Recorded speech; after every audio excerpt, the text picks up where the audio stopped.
Assalamualaikum warahmatullahi wabarakatuh. Selamat pagi. Kita kembali lagi melanjutkan belajar kita mata pelajaran fikih kelas 11 bab 2 tentang penyelenggaraan jenazah. Mudah-mudahan ilmu yang akan kita pelajari dapat menjadi ilmu yang bermanfaat dan barokah. Amin amin ya rabbal alamin. Langsung saja, dari penyelenggaraan jenazah, coba perhatikan gambar berikut ini. Gambar yang ada berikut ini. Kalian amati, kira-kira sedang apa mereka? Ya, mungkin di antara kalian ada yang menjawab mereka sedang mengkafani mayat atau sedang praktek mengkafani mayat. Nah, mengkafani mayat ini termasuk salah satu dari penyelenggaraan jenazah atau tajhizul mayit.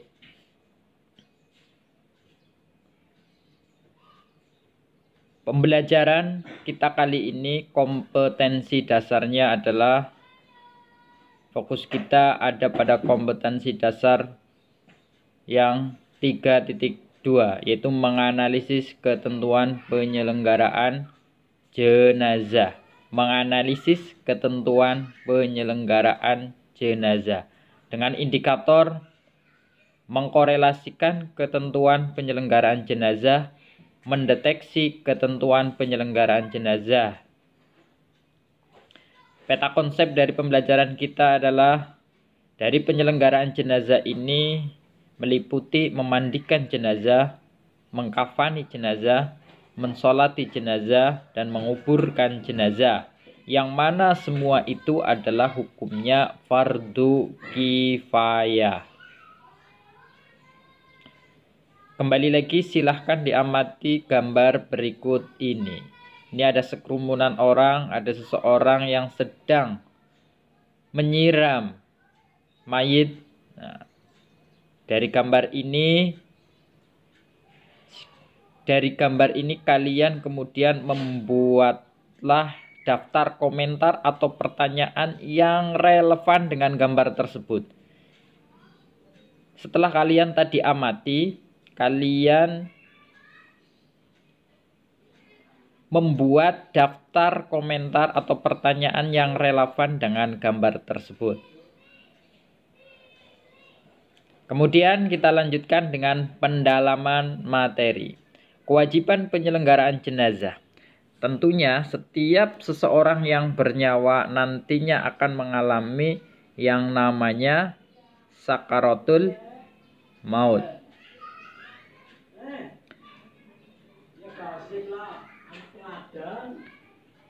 Gejala mendekati saat kematian atau ketika manusia akan mengalami kematian, sakaratul maut, ditandai oleh berbagai gejala seperti dinginnya ujung-ujung anggota badan, rasa lemah, kantuk dan kehilangan kesadaran, serta hampir tidak dapat membedakan sesuatu.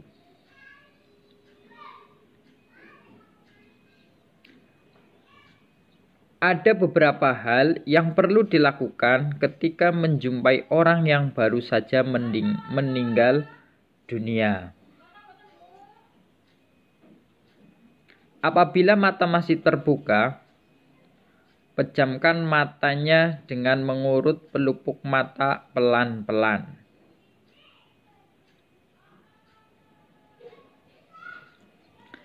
Yang kedua, apabila mulut masih terbuka, katupkan dengan tali selendang agar tidak kembali terbuka. Tutuplah seluruh tubuh jenazah dengan kain sebagai penghormatan.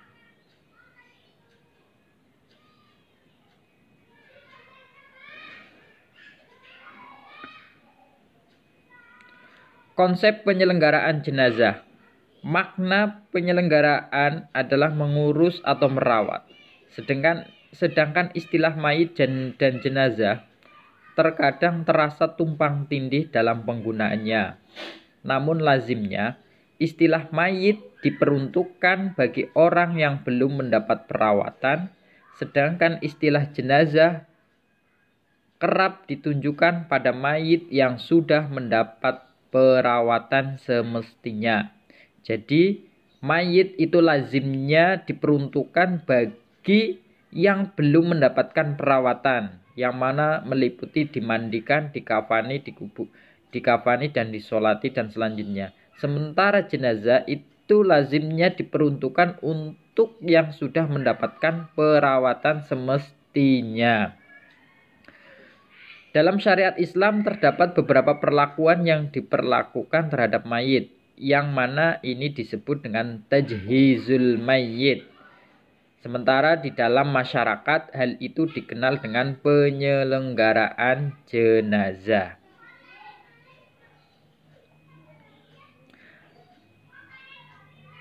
Yang perlu diperhatikan juga terkait hal-hal yang berkaitan dengan pembiayaan sarana dan prasarana perawatan diambilkan dari harta tirkah peninggalan mayit. Harta tirkah peninggalan mayit.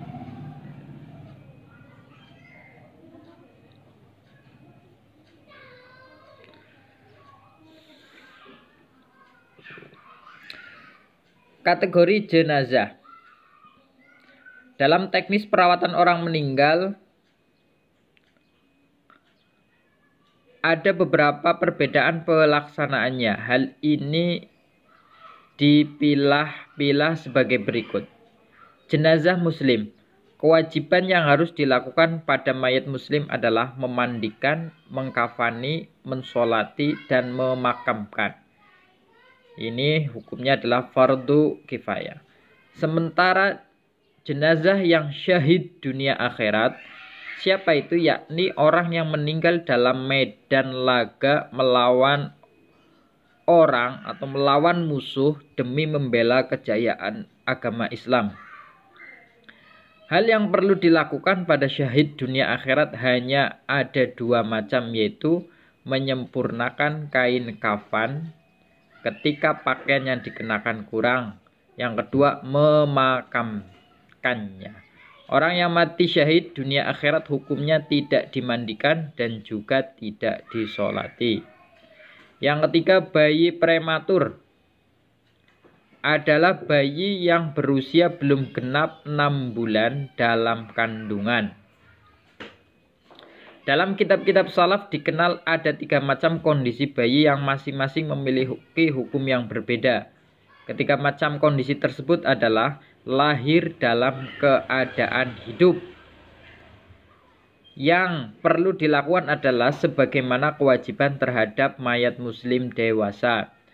Lahir dalam bentuk bayi sempurna, namun tidak diketahui tanda-tanda kehidupan. Yang harus dilakukan adalah segala kewajiban di atas selain mensolati. Adapun hukum mensolatinya tidak diperbolehkan. Belum terbentuk manusia. Bayi yang demikian tidak ada kewajiban apapun, namun disunahkan membungkusnya dengan kain kafan dan memakamkannya. Yang keempat, kafir zimmi, yaitu golongan non-muslim yang hidup damai berdampingan dan bersikap damai dengan kaum muslimin dan bersedia membayar pajak. Kewajiban yang harus dilakukan ada 2, yaitu mengkafani dan memakamkan. Tata cara penyelenggaraan jenazah yang pertama adalah memandikan jenazah. Sebelum mayit dibawa ke tempat pemandian, terlebih dahulu disediakan seperangkat alat yang mandi yang dibutuhkan, seperti daun bidara, sabun yang diaduk, dan air bersih. Nah, hal-hal penting yang perlu diperhatikan adalah 1. Orang-orang yang memandikan. Orang yang memandikan harus sejenis, kecuali masih ada ikatan mahram suami istri, atau jika mayat adalah seorang anak kecil yang belum menimbulkan potensi syahwat. Orang yang lebih utama memandikan mayit laki-laki adalah ahli waris asobah laki-laki seperti ayah, kakek, anak-anak laki-laki, dan lain-lain. Orang yang memandikan dan orang yang membantunya adalah orang yang memiliki sifat amanah. Sementara untuk tempat memandikan di tempat yang sepi, tertutup, dan tidak ada orang yang masuk kecuali orang yang bertugas, ditaburi wewangian.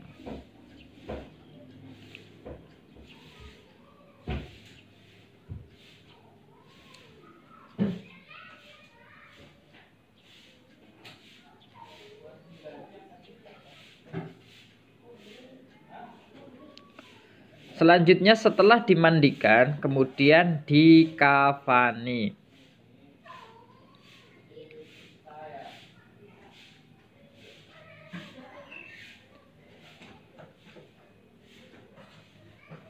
Sebelum mayat selesai dimandikan, siapkan dulu 5 lembar kain kafan bersih dan berwarna putih yang terdiri dari baju kurung, kurban, dan 3 lembar kain lebar yang digunakan untuk menutupi seluruh tubuh. Ini untuk menutupi seluruh tubuh untuk mayat laki-laki, atau 5 lembar kain kafan yang terdiri dari baju kurung, kerudung, dan sarung, serta 2 kain yang lebar untuk mayat perempuan.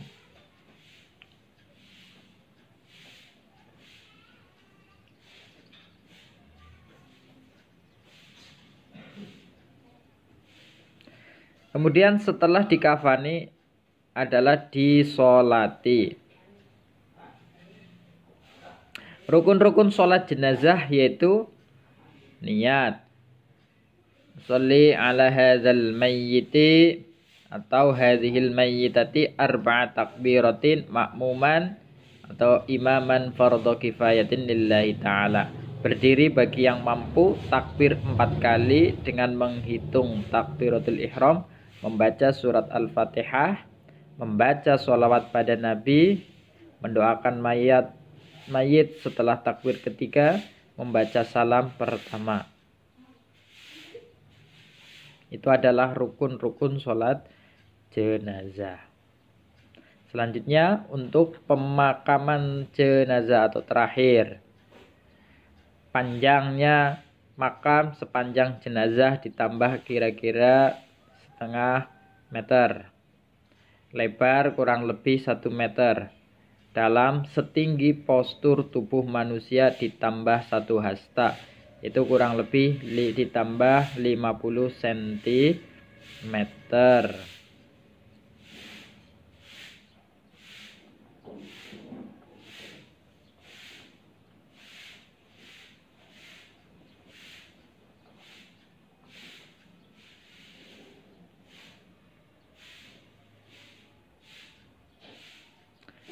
Nah, selanjutnya kalian bisa mensimulasikan tata cara penyelenggaraan jenazah yang mana meliputi memandikan jenazah, mengkafani jenazah, mensolati jenazah, dan menguburkan jenazah.